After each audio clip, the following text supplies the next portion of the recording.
Oh, hey, Ryan Reynolds. Hey.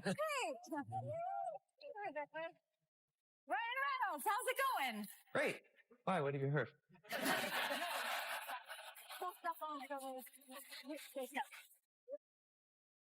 If she had just not done anything this December, not filed these suits, we would all probably moved on. This wouldn't have been such a big deal.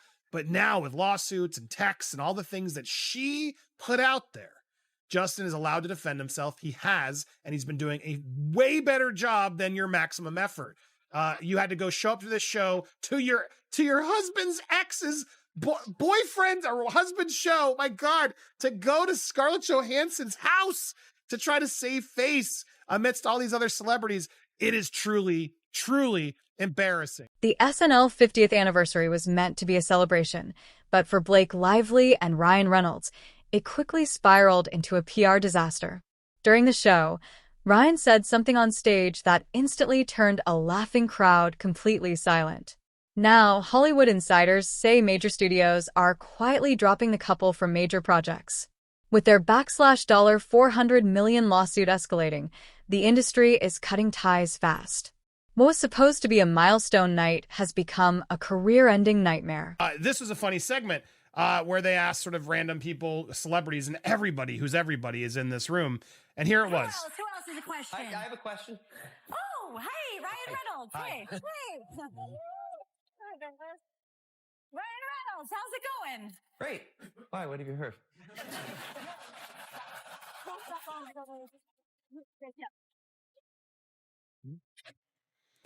I love the acting. She's really, what? Have you heard something? Have you heard something?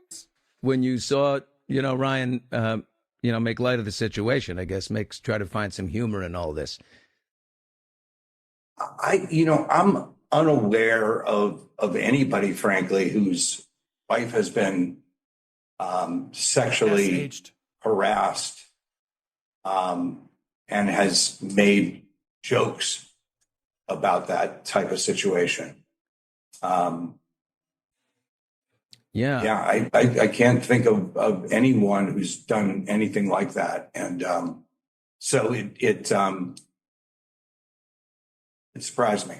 And it leads us to this moment. It is absolutely surprising. He's spot on and wisely calling it out for what it is. And apparently now comfortable doing some more interviews, given that, Blake and Ryan are out there on one of the biggest stages, addressing, sort of alluding to it when they're trying to tell everyone to stop talking or stop defending themselves.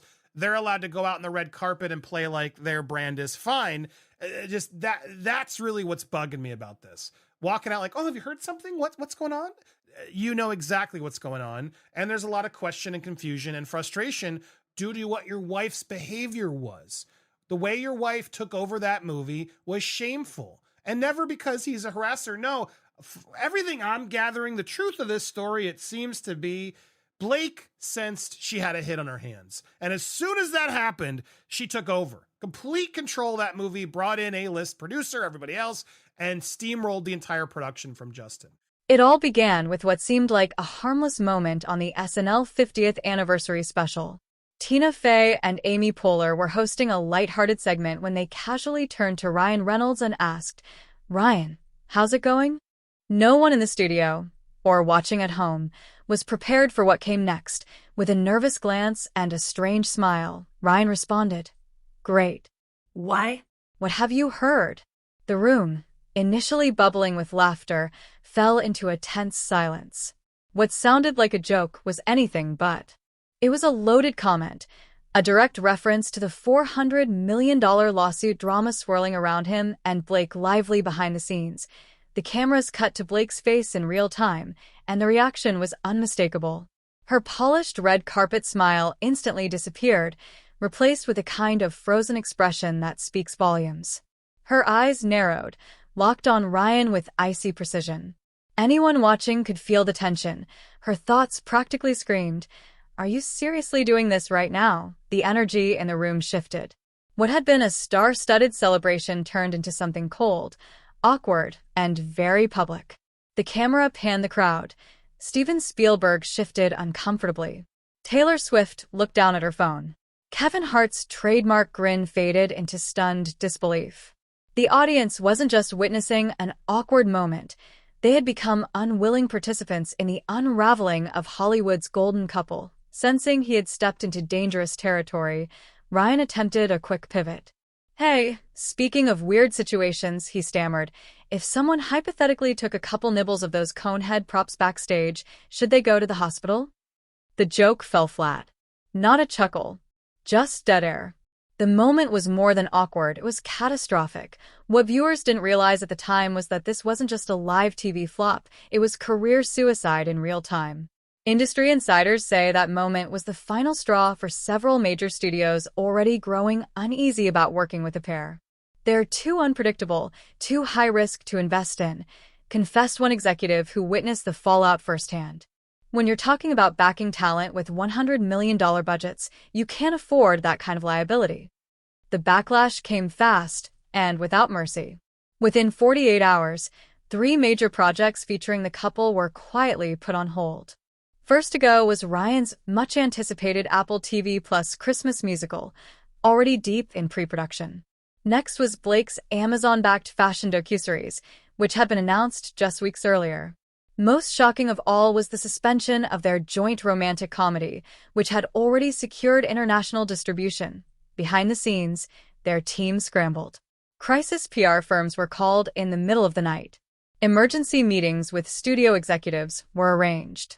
Carefully crafted statements were drafted. But it was too little. Too late. Hollywood's elite had seen the mask slip, and they weren't going to forget it. "I was in a room with 3 major producers when the clip started making the rounds," said an anonymous source from CAA. Meetings with Reynolds were being canceled while the video played.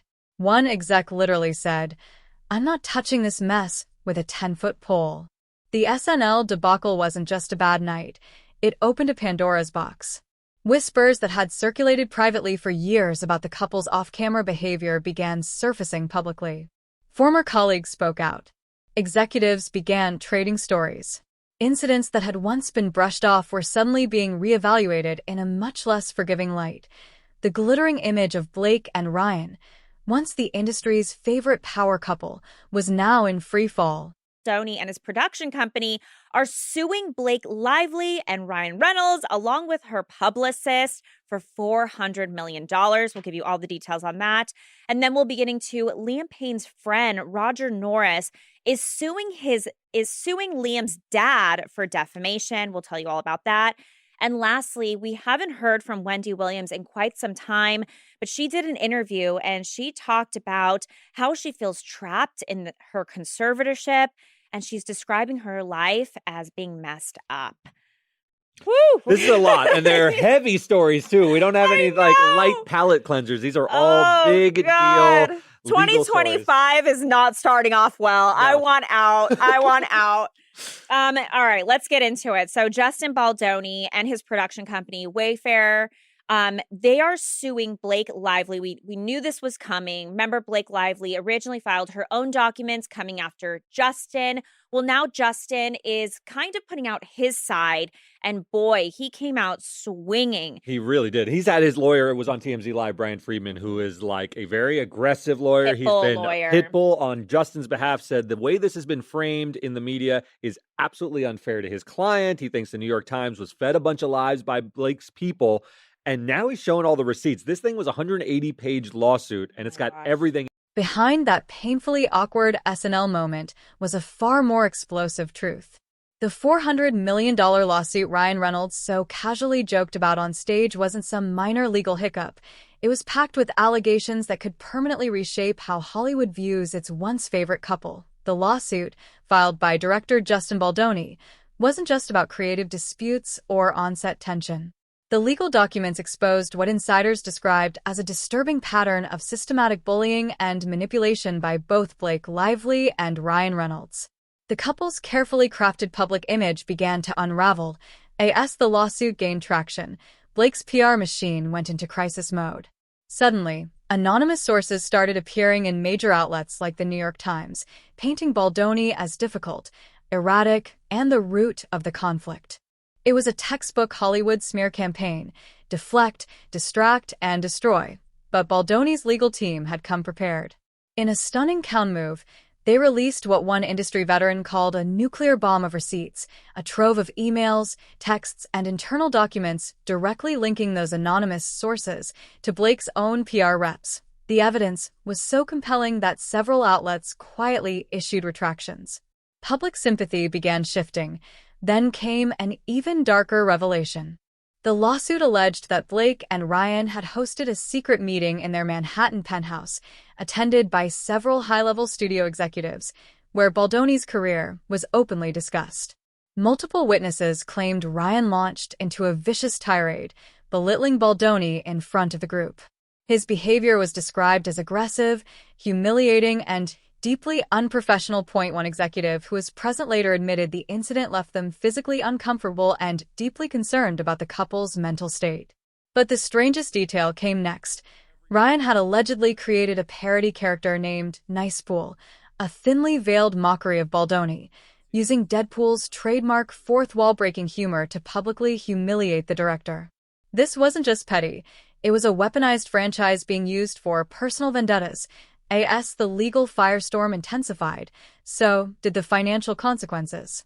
Court filings revealed that Blake and Ryan had already lost an estimated $75 million in canceled deals, with projected losses possibly reaching $200 million if the Hollywood freeze-out continued.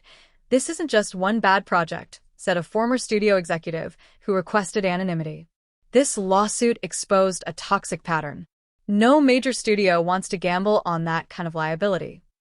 The case also created a no-win situation for the couple's former colleagues. Many industry professionals who had long-standing relationships with Blake and Ryan suddenly found themselves caught in the crossfire. Most chose silence rather than risk their own reputations by defending them, a damning reflection of how much the tide had turned. But perhaps the most damaging fallout was cultural. The lawsuit opened the floodgates for years of suppressed stories. Former co-stars, crew members, and insiders, many of whom had stayed quiet out of fear or loyalty, now felt empowered to speak up.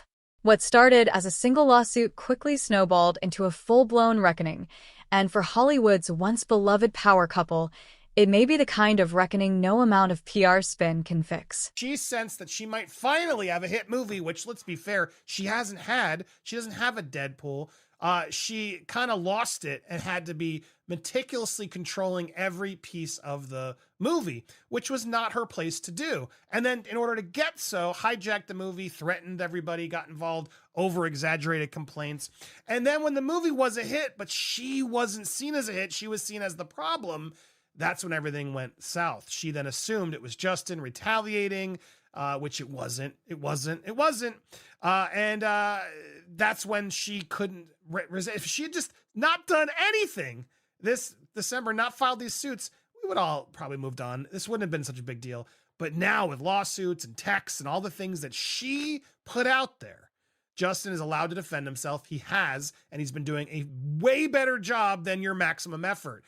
You had to go show up to this show to your husband's ex's boyfriend or husband's show. My God, to go to Scarlett Johansson's house to try to save face amidst all these other celebrities. It is truly, truly embarrassing. Now, again, why they did this, PR experts are chiming in. This expert to me was completely ill-informed. Well, if they didn't show up, people would have thought it was weird since they both hosted. They both didn't host, and nobody was asking, where's Katie Holmes, and where's The Rock, and there's been thousands of people who've hosted this show over 50 years. We weren't asking where every single person was. So no, there was no expectation that Blake Lively needed to be there from the 2009 hosting gig. I think everyone would have been okay if Ryan and Blake sat this one out, but they didn't. They showed up to try to make light, to sort of poke fun and seem likable and see everything's cool, guys, right? No, that's why. What started as a snowball quickly turned into a full-blown avalanche.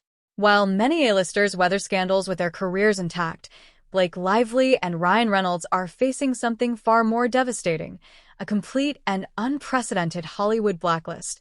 The fallout began subtly. Their names quietly vanished from guest lists. Calls from studios and collaborators suddenly went unanswered. Projects they were once attached to mysteriously entered creative retooling. But behind the scenes, something much more serious was brewing. What truly sent shockwaves through the industry were the deeply troubling workplace accounts that began to surface. Over 50 industry professionals, from crew members to producers, came forward with stories that shattered the polished image Blake and Ryan had spent years crafting. Blake, in particular, was at the center of many of the most unsettling claims. Multiple crew members revealed that they were given explicit instructions: do not speak to her, do not make eye contact, and do not approach her unless absolutely necessary. These weren't vague rumors or anonymous gossip. These were first-hand experiences shared by people who had worked directly with her on set. A production assistant from It Ends With Us offered one of the most vivid descriptions. Every day felt like walking on eggshells, they said. People got removed from set for something as small as glancing at her the wrong way. Imagine showing up to work knowing your job could be on the line because you accidentally looked in the wrong direction. But the scrutiny wasn't limited to Blake's on-set behavior.